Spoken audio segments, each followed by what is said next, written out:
It can be hard to identify with the scripture. I mean, it was written 2,000 years ago.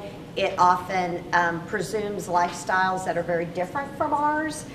People were basically living an agrarian life, much like probably our great-grandparents. So last week, we had the seed of the parable. There's a lot of stuff in there about seeds and land.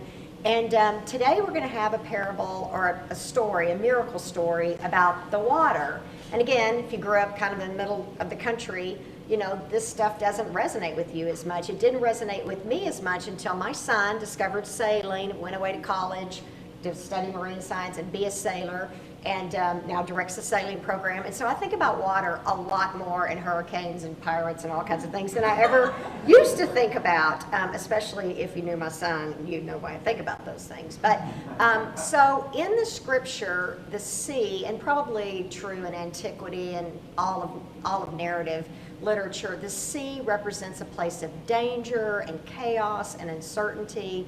And the land represents promise and possibility, right? You throw the seed in the ground and voila, there you've got land. We're trying to look for the promised land. I mean, all the stories in scripture from Noah's Ark to the Red Sea, the sea is a place of potential danger.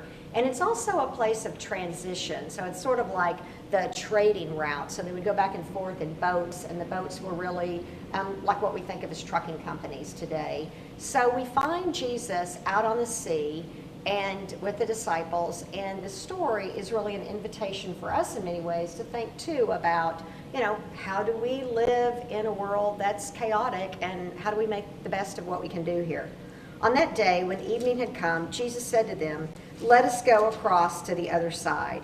And leaving the crowd behind, so they're going from the Jewish side to the Gentile side, so there's a transition here. Leaving the crowd behind, they took him with them in the boat just as he was. Other boats were with him.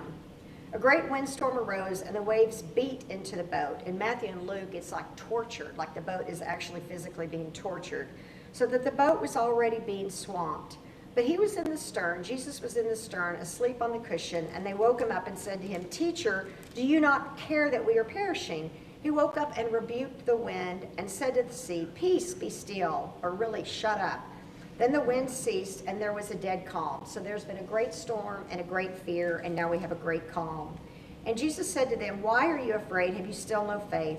And they were filled with great awe and said to one another, "Who then is this, that even the wind and the sea obey him?"